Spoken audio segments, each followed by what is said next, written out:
Good morning, children. Now, today we'll continue the same chapter. Repulsion is the sure test of electrification.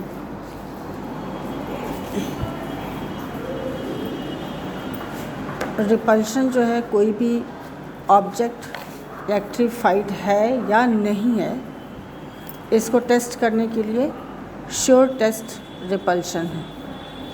You have seen that a charged body can attract another body with opposite charges and also an uncharged body. Therefore, attraction by a charged body does not indicate whether the other body being tested is charged or not. तो आप लोगों ने देखा होगा कि जैसे एक charge body है, you have rubbed the comb with your hair, so it is charge. लेकिन बिट्स ऑफ पेपर जिसको कि वो अपनी तरफ अट्रैक्ट कर रहा है, that is not charge. Bits of papers are not charge. So attraction can not be sure test, क्योंकि अगर कोई भी चार्ज बॉडी किसी भी ऑब्जेक्ट को अट्रैक्ट कर रही है तो वो ऑब्जेक्ट या तो अपोजिटली चार्ज पार्टिकल हो सकता है या फिर बिल्कुल ही अनचार्ज पार्टिकल भी हो सकता है. एंड दैट इज़ वाई हम ये नहीं कह सकते हैं कि दोनों बॉडीज़ चार्ज्ड हैं या नहीं हैं. But repulsion it is the sure test of charge body. जैसे कि आपने देखा इसके पहले एग्जाम्पल में कि glass rod, one of the glass rod was rubbed by silk and it was hanged, and the another glass rod was also rubbed by silk. So both the glass rod acquired the same charges.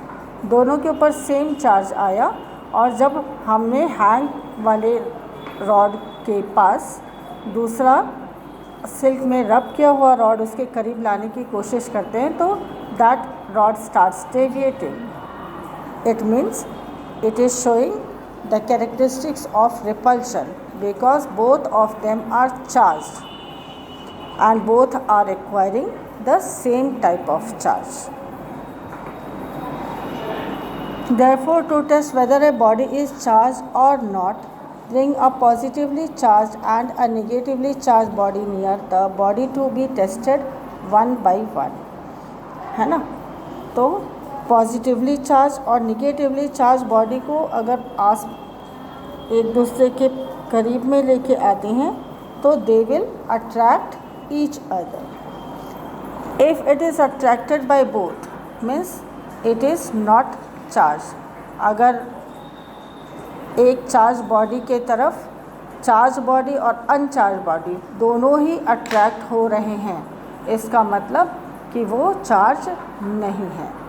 If it is repelled by positively charged body, then it is also positively charged. If जो आप जिस object को test कर रहे हो कि whether it is charged or not, उसके पास अगर पॉजिटिवली चार्ज बॉडी आप लेके आ रहे हैं और वो रिपल्शन उसमें हो रहा है, it means that the object is positively charged. And if it is repelled by negatively charged body, then it is also negatively charged. और उसी के अपोजिट अगर वो बॉडी कोई body charge body negatively charge body को उसके contact में लाने पर उसमें रिपल्शन होता है, वो डेविएट होता है अपनी जगह से. It means both the objects that you have brought towards the charge body are of same charges, are having same type of charge, that is negative charge. So we can say that the object that is to be tested possess negative charge.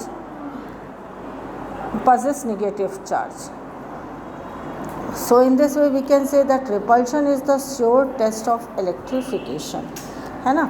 तो repulsion जो है वो ही है एकमात्र sure test repulsion के लिए. Now we come to electric charges in atoms. Children, as you all know that atoms are the smallest particle of any matter, but it also consists of positively charged particles, that is called protons, and negatively charged particles that is called electrons. और ये कैसे होते हैं? Just I am trying to show you on the screen.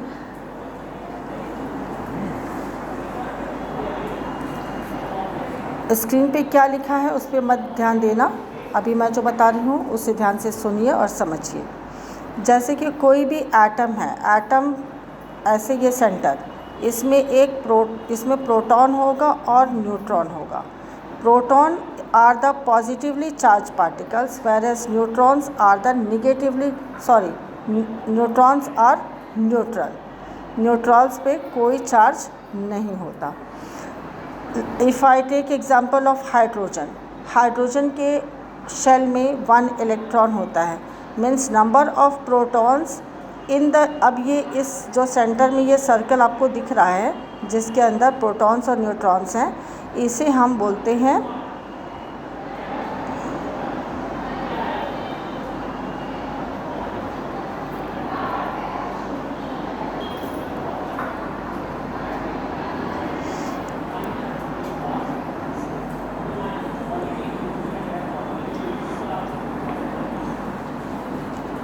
I am showing you again.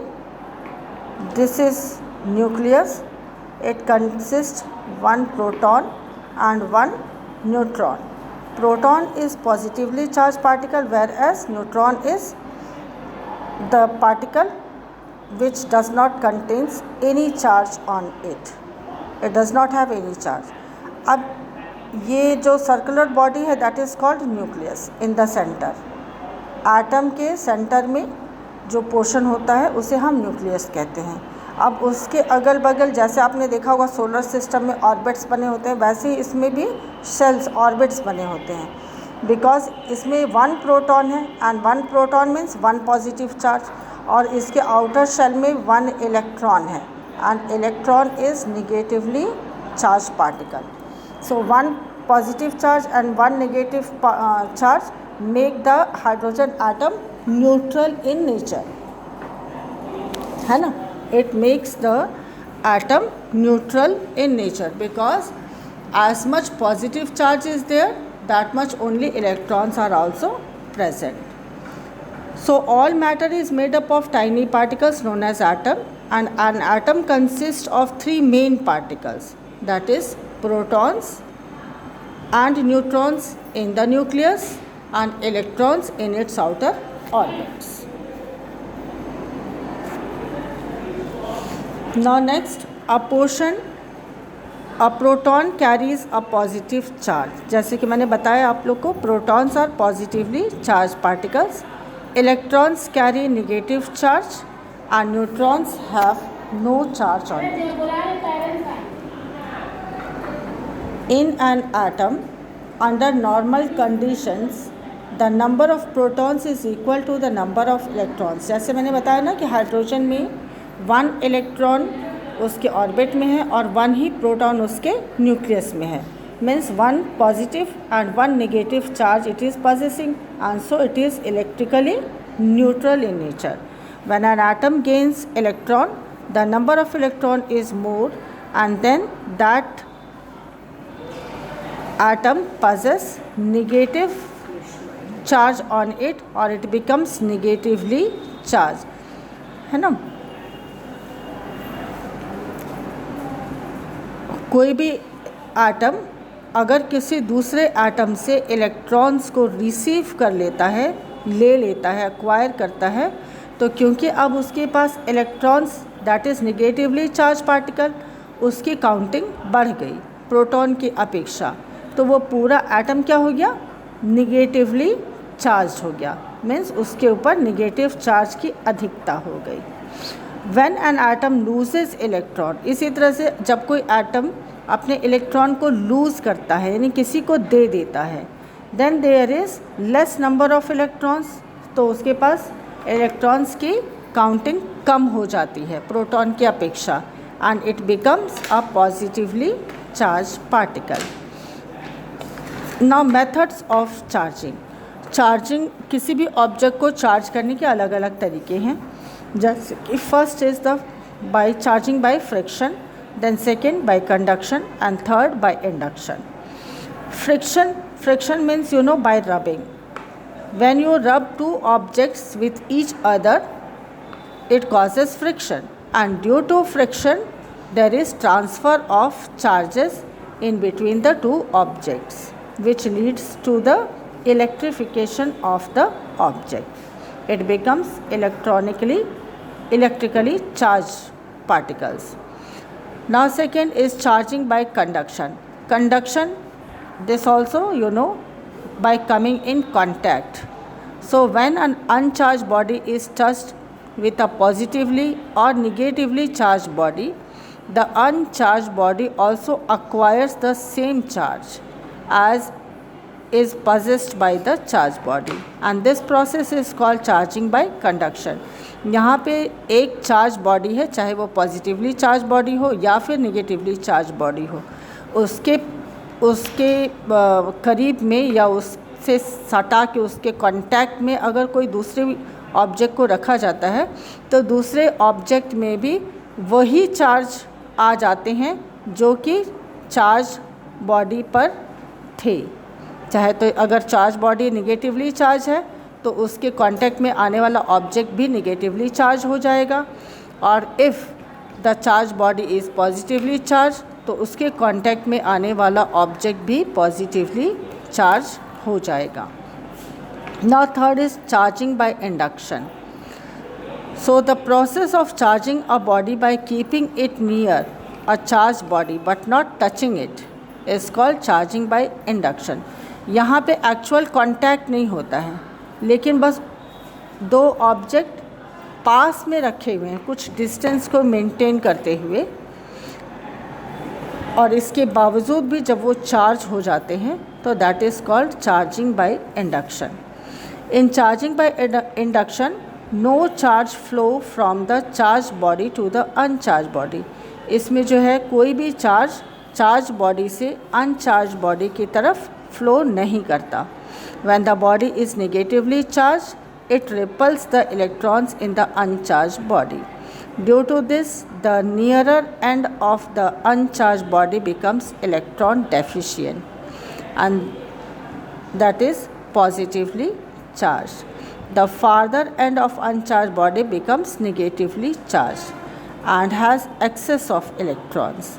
Similarly, when the body is positively charged, it attracts the electrons in the uncharged body. Thus, nearer end of uncharged body has excess of electrons and it becomes negatively charged, and the farther end of uncharged body becomes electron deficient, that is positively charged. So, now when you remove the charged body, the body charged by induction will again become neutral. और उसके charge body को जैसे ही हम remove कर देंगे तो जो body अभी चार्ज हो रही थी इंडक्शन से वो चार्ज होना बंद हो जाएगी and it will again become neutral. Now transfer of charges. Children will continue this in the next video.